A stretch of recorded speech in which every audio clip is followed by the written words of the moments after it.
Hello all. First of all, it's not a paid promotion. If you're looking for the genuine organic pickles and powders, then this reel is for you. ఈ వీడియోని end వరకు చూడండి. బేసిక్గా నాకు ఈ పరంపర pickles and powders అనే page ర్యాండమ్గా కనిపించింది. ఇందులో వీళ్ళు టర్మరిక్ ప్రాసెసింగ్ మేకింగ్ వీడియోస్ పెట్టారు. సో నాకు అవి ఆర్గానిక్గా అనిపించాయి. బయట మార్కెట్లో చాలా ప్రోడక్ట్స్ అవైలబుల్గా ఉన్నాయి. బట్ అవి ఆల్మోస్ట్ కలర్ తప్ప నాకు ఆర్గానిక్ కానీ చాలా తక్కువ ప్రోడక్ట్స్ అనిపించాయి అన్నమాట.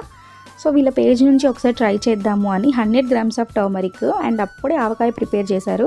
సో 250 గ్రామ్స్ ఆఫ్ ఆవకాయ ఈ రెండు ఆర్డర్ చేసుకున్నాను. ఫస్ట్ ఆవకాయ ట్రై చేశాను. ట్రస్ట్ మీ గాయ్స్, ఎంత బాగుందంటే మనకి అమ్మ ప్రిపేర్ చేస్తే ఎలా ఉంటుందో అలానే ఉంది. బ్యాలెన్స్డ్ స్పైస్, బ్యాలెన్స్డ్ సాల్ట్ కరెక్ట్గా ఉన్నాయి, అన్నీ చాలా బాగున్నాయి. మీకు ఎవరికైనా కావాలి అని అనుకుంటే వాళ్ళ పరంపర pickles and powders Instagram ID నేను కింద ట్యాగ్ చేస్తాను. Please go and check out there products. Non veg pickles కూడా అవైలబుల్గా ఉన్నాయి. అండ్ ఈ ఫౌండర్ వచ్చేసి మాధవి గారు, షీస్ ఫ్రమ్ విజయవాడ. చాలా బాగా రెస్పాండ్ అయ్యారనమాట. అండ్ ఈ టర్మరిక్ వచ్చేసి ఆ ఫ్రెష్నెస్ ఇంకా తెలుస్తుందనమాట. కొంచెం వేసినా కూడా చాలా బాగా అనిపించింది, నాకు మంచిగా అనిపించింది. సో మీకు ఈ ప్రోడక్ట్స్ కావాలనుకుంటే go and check out their page. And thanks for watching.